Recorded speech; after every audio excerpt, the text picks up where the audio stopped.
Hey, hey. Hi, guys. Welcome back. All right. So, we are going to jump into a bonus collective message. And I'm calling it that simply because we're doing something a little bit special. Shout out to EM, who wanted a story where it was a message from the older to the younger self. Younger to the older self. I thought we'd do it maybe both ways just a little bit, but let's just start that way and then we'll see what the storyline is. Okay. So, message from the younger to the older self. We have got the Four of Pentacles and the strength card in the reverse. I'm scared. Sometimes I hold back because I'm scared. Something didn't make me feel very confident. So the younger version is like if they could convey a message to the older version of oneself, it's like that just that raw little honest, like I'm blossoming, but I don't have a lot of support around me, so I don't feel tremendously confident, but I'm going to get there. So the younger self, we can already see has had a destiny that she's going to be real powerful at some point, but in the younger years, it's like I'm trying to blossom, I'm trying to grow, but I'm hiding some of my gifts, skills, and talents because I don't really maybe have the support around me to make me feel like I can do anything. So I'm going to have to develop that myself. I have the skills to do anything. I don't have the person or people cheering me on, telling me that. So I don't have anybody reflecting my truth to me, even if I have those abilities. I'm going to get that later. But in my younger self, that's what was missing. It wasn't my abilities, it wasn't my skills, it wasn't my talents. It was I just didn't have the support network around me to cheer me on and tell me you can do anything, even though I always could. So I'll figure that out as I go. You know what? That's a great message and a very like reflective. If that's what our younger self wants to tell our older self, I would say that is a very resonant message with many, many, many people. Like these are fictional stories, but still, I would just say that's a pretty like beautiful and raw statement. And I also like the fact that we know our character's going to get there, even though they're going to have to be their own personal cheering section, is what it looks like. Okay, next, let's go to the next part of this, which is just to say, what would the older self tell the younger self? And then we'll get into the more details of the story. Older self says, Nine of Swords, Nine of Wands. We are going to have to rely on ourselves a lot, even as we mature, but we got the chops for it. I always look at nines as like that personal journey where we're, it's a lifetime's amount of work. There's going to be lots of times that are scary, but there's resilience here. We are super strong. We are more warrior than wounded. We will have great stresses. We'll have to come up with really great ideas on how to manage stress. And the best, like, advocate we have for ourselves is us sometimes, and going to a place of peace. I feel like the older self is telling the younger self, develop habits where when you get stressed, you realize this is just something that's going to make you stronger. When, there's fear, when it feels like you're by yourself out there, remember there's something beautiful also though about remembering that we get to paint the story of our lives. This is nobody else's story but ours. Even if it feels like we're kind of out there by ourselves, this is a good time to develop that inner strength. And we are definitely way more warrior than we'll ever be wounded. So those moments of stress, we're going to find coping mechanisms. We're going to find our inner strength. So yes, this is a big test, but we definitely are going to get there. We got Judgment. We got the Moon. Also, the older self says to the younger self, and you won't believe what we're going to find.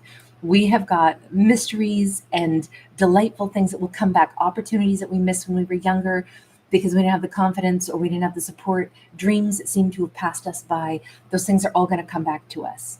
Yes, it's hard fought. Yes, it might take, maybe it takes 18 years. I'm looking at these two nines, maybe it takes 18 years. Maybe we don't get this till there's card 20. Maybe we got to get till we're about 20 years old before we start to realize that, man, we're hella strong. We've been always fighting for our peace, fighting for our confidence.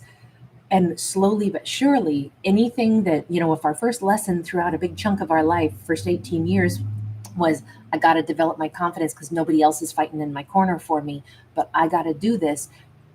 The result is I actually developed some pretty damn powerful, self-resilience, self-reliance, and I've actually maybe worked 10 times harder than most people to develop myself, but now look at what I can actually achieve. I am more mature, maybe at 18 or at 20, than my peers. I have had to take on lessons that other people maybe have help with therapists and stuff and a support network around them to get to, but I had to do it myself. Look at what I am. Look at who I became. Honestly, all those opportunities I can now access. Maybe things I missed out on when I was a kid. Maybe I didn't get to, play sports and I didn't get to, maybe I was very shy. Maybe I was a wallflower as a kid. But guess what? As an adult, because I developed myself by the time I'm 18 or 19, look at we can operate in the adult world because we had to become an adult. That's what we've been as a kid. Maybe we bypassed the childhood stuff and had to learn adult skills on how to manage stress, how to stand for oneself, how to have confidence in oneself, how to fight for the things that we wanted. But all those things are now available, and I'm an adult, which means that they're much more like they'll yield better, more tangible results. So we have a character that is about to or has recognized in the adult world that, man, if I could tell my younger self, babe, I know it was a tough road, but damn, our childhood or what we went through, what we had to work through on our own made us incredibly successful in the adult world. And all kinds of things we thought we'd never miss out on or we'd never get, turns out we didn't miss out on. I almost feel like this person's going to have like a really great, like 20 to like 110 years old, because they front loaded the difficulties of their life and the lessons that they had to learn. And then by the time they hit 20, they feel like an old soul. But on the other hand, they're also recapturing like a childhood that they didn't have. This could be somebody who has a very youthful spirit and will always have a youthful spirit. They didn't get drained after all. They did the hard work of becoming an adult when they were young, and now they're an adult during adulthood, but they can consciously identify and say, but I get to have a good time now. I front loaded. I did 18 years of personal growth as a kid, and now I'm an adult who's super like confident, and all these opportunities that I get to have, I can have all these fun things I missed out on. Hell yeah. We have got the Queen of Cups, beautiful, like open-hearted, loving. We've got the Knight of Swords, fast-moving energy, bright mind, somebody who's probably quick-witted, funny, loving, patient. Whomever she turned herself into is an incredible person. Nobody who would look at her today, and by the way, please remember, this could be a him just as easily, but nobody who would look at her today would assume her life was fucking hard, because she comes across as so joyful, so understanding. That's because by comparison to what her childhood might have been like, this adult life does feel better. She's like, oh, you don't even know how tough some things were for me. Now I feel powerful. Now I feel like I'm in control of my life, and I've made my life better. Other people might say, oh, she must have had a really easy life. Are you kidding me? Some of the nicest people, most understanding people in this world, the reason they are that way is because they have been through hell and back. And they're so glad that that's not where they are anymore. It's made her quick-witted, street smart. It's made her somebody who can hold her own with anyone. She's probably, easy to laugh. She's probably easy to tell a joke. She probably has no problem like interacting with other people around the world because she has true self-confidence. It was hard won, but she's got it. We have the Magus, the magician. And I always say this with this card because it's one of my most favorite paintings ever. If you're ever in Rome, you can see it. It's called the School of Athens. It is there at the Vatican. But in this, we have all of these, the classical great minds, all of the old Greek philosophers and mathematicians are painted into this. And there's, that age-old argument of, Socrates, Aristotle, arguing like, is mankind a spiritual being having a mortal experience? Or are we mortal beings having a spiritual experience? And I just always think it's somewhere in between the two. But this is what's in the back of somebody's mind. And I just think that's important, because if she is somebody who's at this point in her life is finding kinds of opportunities, fun opportunities for love, for light, for laughter, and for great conversation, I'm wondering if she's somebody who perhaps has a much more like in-depth understanding of like let's go back to that question, is mankind spiritual, having, a mortal experience, or vice versa? She may be quite the philosopher, but it's just like off the cuff. It's because she's actually lived. When you have to develop something, and you have to understand yourself, and you have to learn how to understand other people and circumstances, I do feel like she's an old soul. But I wonder if she's a natural philosopher because of what she's been through, but she does it in kind of a jolly way. She may blow the socks off of, I don't know if this is going to be a historian that she's going to meet, if this is going to be some kind of philosopher themselves, some kind of history teacher. But it's so interesting because I feel as if somebody is going to be stunned by her mind. She may never have taken a class in philosophy and, anything that would have had to do with those posing those big questions, and yet here she is with, it's as natural as breathing to her. She sees the bigger picture. Her heart's open. She can understand other people's hearts because she's kind of like evaluated and learned about who she is, about human beings' motives, about maybe what we're here for, what we're striving to accomplish here, what our biggest hurdles are. And I feel like she has a philosopher's mind that she didn't go to school for. She just has it. And I keep feeling like she's going to encounter somebody that's going to be dazzled by that in her. They could be, he kind of sounds here like a bit pompous, but you see, I have all the wisdom. This is a course that I teach. And I think she's going to blow his mind because I feel like they could have a dialogue, a swift exchange back and forth. And he may realize, holy hell, I'm talking to somebody who's freaking brilliant. I took 10 years to learn this in books. She learned it in the school of life. Maybe these two have a love story coming up. Maybe this is just, she's going to gain some serious respect because of the way she handles herself. We have the sun upright. She is definitely, I don't know if he's fallen head over heels in love with her or what.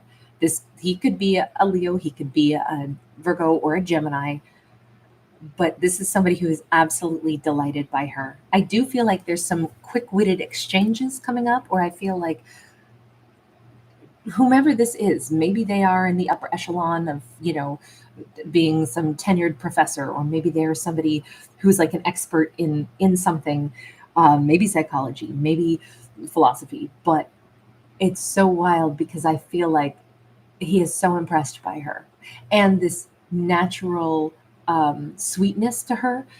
There is an innocence here, but there's this joyful energy, and I almost think this is what he needs to ground. I kind of think that she's like destined to meet or match up with somebody who has a lot of letters behind their names. Maybe they got PhDs in this and that and everything else, but her authentic lived experience is something they recognize right away, like she's the real deal. And I think that she grounds them.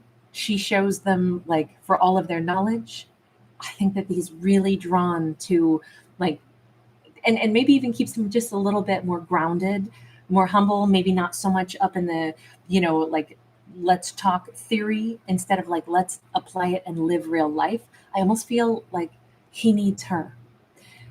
He could be somebody quite prominent. He could be somebody that, is quite well known in his industry, in his field. We have the Empress along with the Five of Swords. I don't know if he's like, she is freaking fantastic. She's the Empress I want to marry. Like, he's really impressed by her to the point where he already knows this is not even just a queen. This is a full-blown Empress. This is the person I admire. This is the person I would want in my life permanently. But I almost think she is either like triggering him just a little bit to like look at some old scars and wounds and better understand himself, especially, Five of Swords going to the Ten of Swords. He may be realizing, for all of my knowledge, all my studying, all my academia, what I didn't realize is she's more of a soul balm to me with her like wisdom and her generosity and her like more profound understanding. It almost feels like what we're saying here is, if we were just to step back and say, what's the story really getting at? The big message in all of this is that somebody who's living their life and has gone through life experiences, and some of our characters who had the toughest lives, especially in their younger years, sometimes become the most adept at understanding compassionately human nature. And other individuals who have spent their life trying to understand it, but maybe went a different route with it, tried to, learn it in a classroom or something, philosophize about it. that it just shows us that lived experience, we all interpret things differently, but lived experience does yield amazing results. And so does, knowledge and academia. But these are two different types of, like, we'll say, intellect and approaches for the same problem. I have scars, I have wounds, I have hostilities built up in me. I have to protect myself. I had to fight for everything. And I've tried to understand my nature through books. Maybe she had to understand her nature through an entire childhood of trying to find confidence. But we see how two people who both had their wounds have approached trying to heal. But together, I think that they have a lot more healing. It turns out he maybe needs her more natural approach. So all of these, we'll say, lessons that turned into absolute gifts, the lessons she learned her whole life and turned herself into this very loving, open-hearted person, that is such a gift in his life. And maybe she's just what he needs. But it's definitely a message that says sometimes characters, they go through things, they do their best in life. And then when they meet, instead of triggering each other, they actually like open their eyes like, oh my God, you brought me a piece of healing and understanding about myself that I didn't know I had, or that I didn't know I needed. Her life experience and like wisdom from kind of like just her own blossoming is something he needed to help him heal himself. Even though he was already trying to do that, obviously, he's super brilliant. But she adds a something very earthy and authentic that he didn't know was a secret sauce that he needed. So this is not a story about characters triggering each other. This is a story about how characters can actually help each other, even just through life experience. Final message on this. We have the World card. It's a new beginning for both of them. She got happy children. She'll make sure her kiddos have, the support and the ability that maybe she didn't have. But we've got something beautiful for both of them. This changes the way they both do life. I really feel like two wounded souls meet each other in this. That's the best way maybe I could summarize this.